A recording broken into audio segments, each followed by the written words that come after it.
Assalamualaikum warahmatullahi wabarakatuh. Halo semuanya, kembali dengan saya Nurul Aini pada video pembelajaran biologi kelas 10. Sebelum masuk ke pembelajaran, alangkah baiknya kita berdoa menurut agama dan kepercayaan masing-masing. Berdoa, mulai.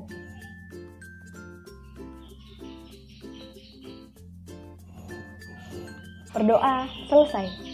Oke, sebelum masuk ke pembelajaran, alangkah baiknya kita memperhatikan video berikut ini.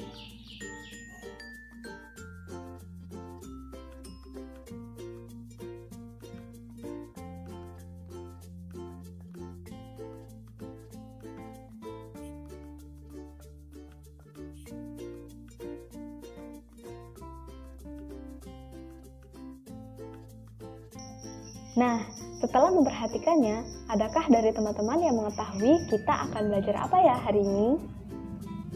Kali ini kita akan belajar mengenai ruang lingkup biologi. Materi ini berkaitan dengan kompetensi dasar 3.1, yaitu menjelaskan ruang lingkup biologi termasuk permasalahan pada berbagai objek biologi dan tingkat organisasi kehidupan melalui penerapan metode ilmiah dan prinsip keselamatan kerja. Kemudian kompetensi dasar 4.1, yaitu menyajikan data hasil penerapan metode ilmiah tentang permasalahan pada berbagai objek biologi dan tingkat organisasi kehidupan. Nah, setelah mempelajari materi ini, kita akan dapat mengetahui dan mampu menjelaskan karakteristik sains, kemudian mengetahui kajian ruang lingkup biologi, dan dapat mengidentifikasi permasalahan, serta memecahkan solusi permasalahan dengan menggunakan metode ilmiah.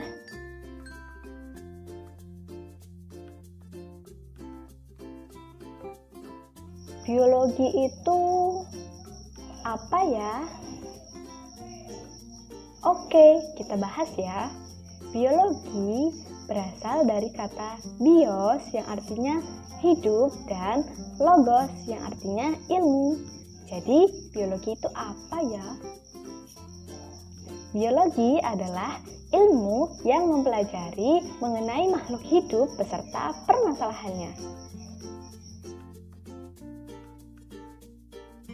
Ruang lingkup biologi yang pertama adalah biologi sebagai ilmu.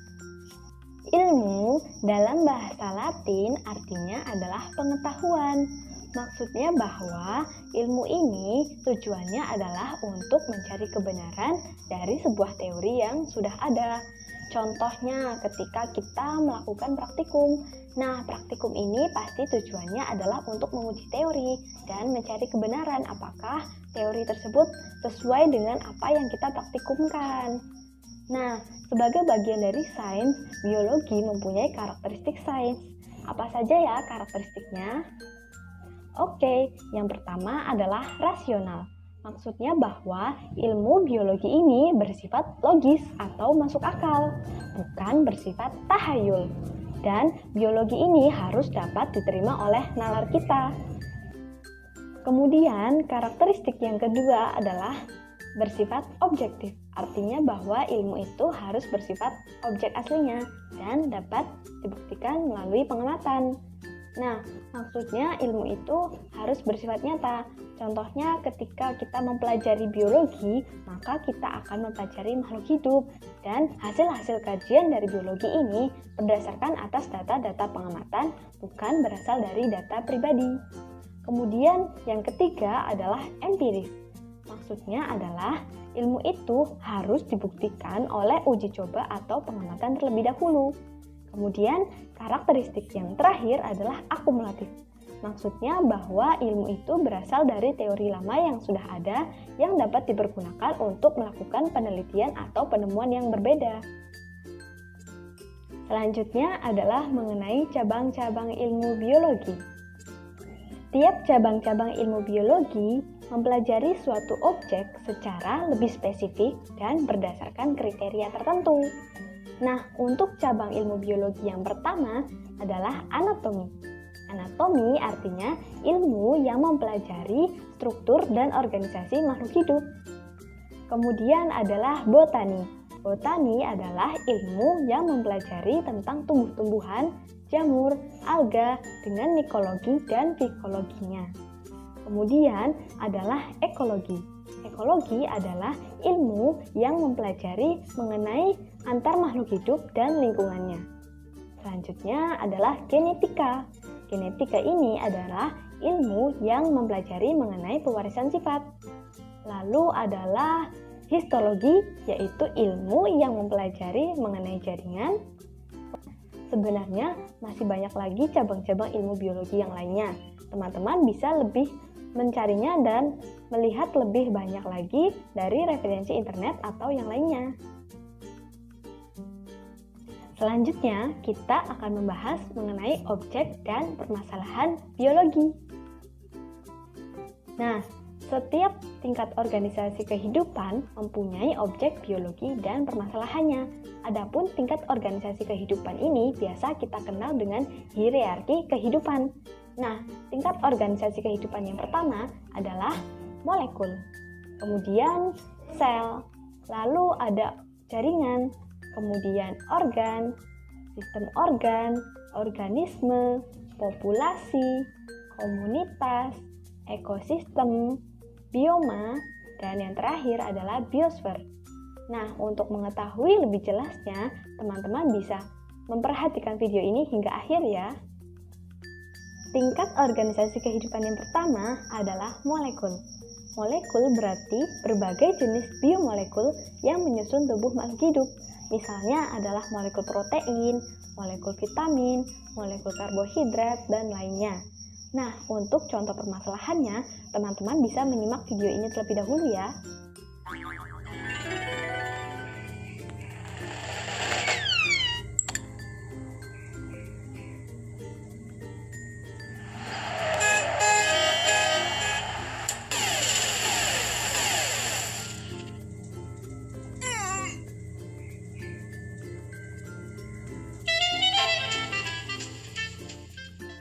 Oke, dari video itu ada yang mengetahui contoh permasalahan di tingkat molekul itu apa? Nah, tepat sekali.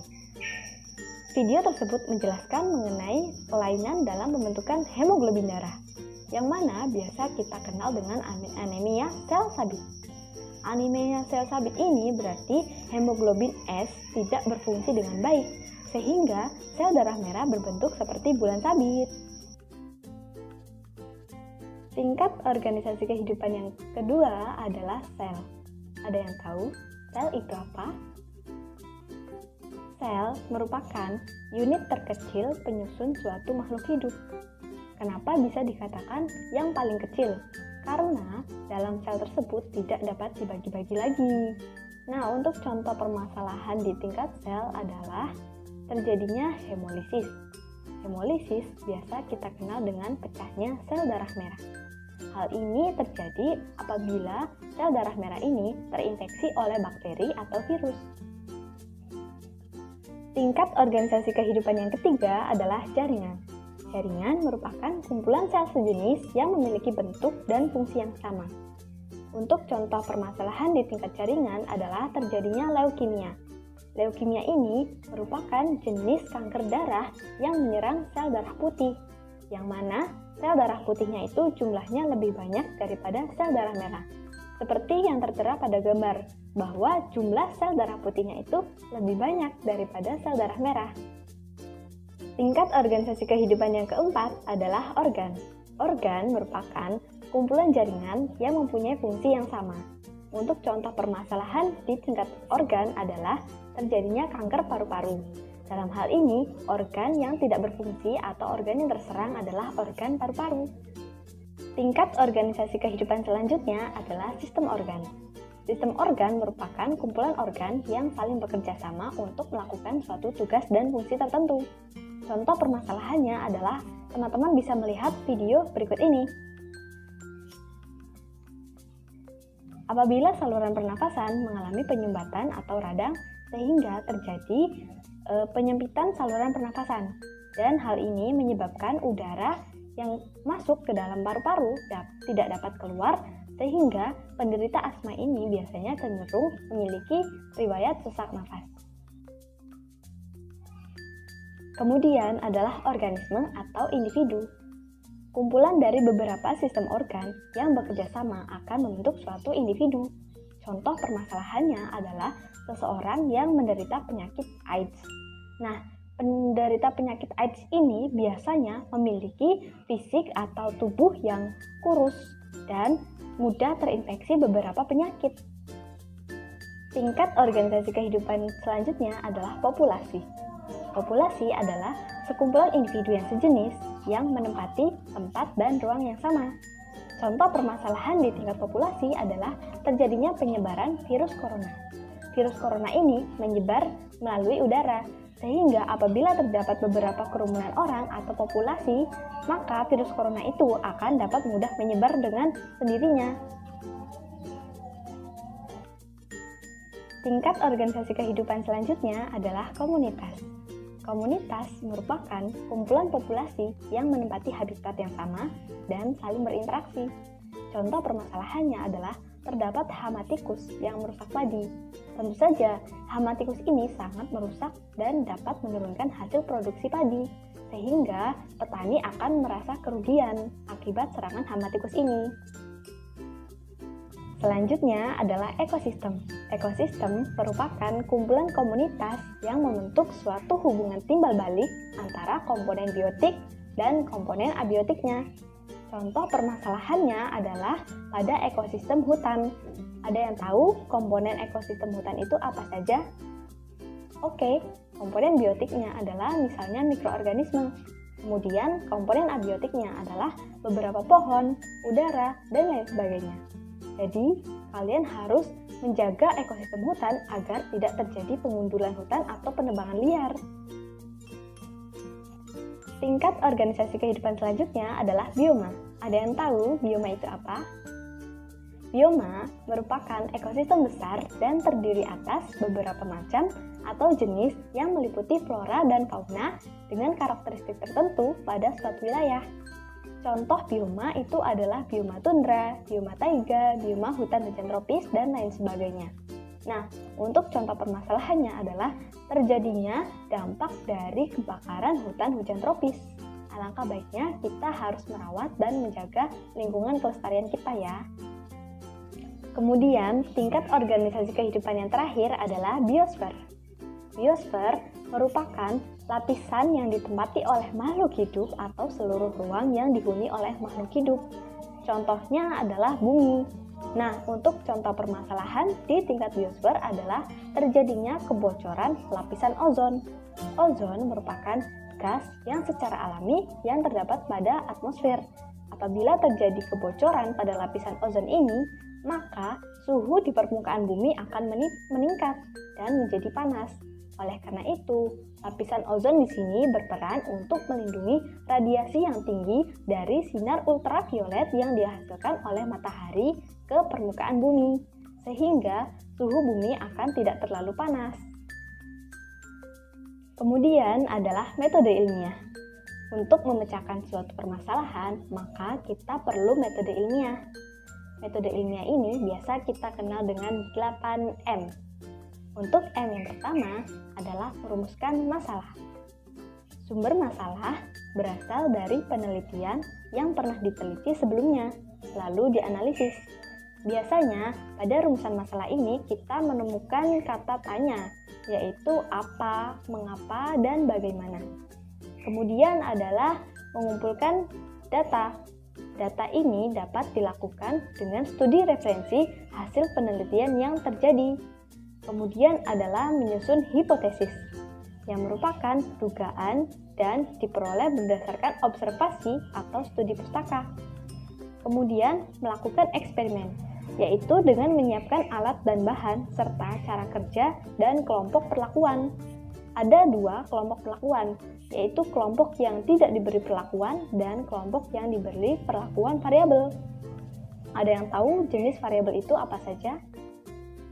Oke, jenis variabel itu ada 3. Yang pertama adalah variabel kontrol, yang kedua variabel bebas, dan yang ketiga adalah variabel terikat. Kemudian adalah mengumpulkan data. Mengumpulkan data dibedakan menjadi dua, ada data kualitatif dan data kuantitatif. Data kualitatif biasanya berisi deskripsi, sedangkan data kuantitatif biasanya berisi angka. Selanjutnya adalah menganalisis data penelitian, yaitu dengan cara membandingkan teori yang sudah ada. Kemudian menarik kesimpulan, yaitu isinya menjawab mengenai hipotesis atau dugaan tadi. Dan yang terakhir adalah mempublikasikan jurnal. Artinya bahwa penelitian kita sudah siap untuk dipublikasikan. Kemudian adalah manfaat mempelajari biologi dan bahayanya. Manfaat yang pertama adalah memperoleh pemahaman. Dengan memahami biologi, maka kita akan dapat memahami makhluk hidup dan memanfaatkannya untuk kehidupan yang lebih baik. Kemudian adalah rangsangan. Maksudnya adalah memberikan rangsangan untuk melakukan pemanfaatan sumber daya hayati sehingga dihasilkan sumber daya yang baru yang berbeda. Selanjutnya adalah pengetahuan. Maksudnya adalah memberi pengetahuan untuk melakukan konservasi terhadap sumber daya hayati agar tidak punah. Tentu saja, apabila kita sudah mengetahui manfaat mempelajari biologi, ada saja loh oknum yang menyalahgunakan mengenai biologi ini, sehingga dapat berdampak bahaya bagi kehidupan kita. Misalnya dalam teknik rekayasa genetika, yang dapat menghasilkan bibit-bibit unggul. Namun, ada beberapa orang atau beberapa oknum yang menyalahgunakan teknik tersebut, sehingga hal ini menjadi senjata biologis bagi kehidupan kita di bidang biologi.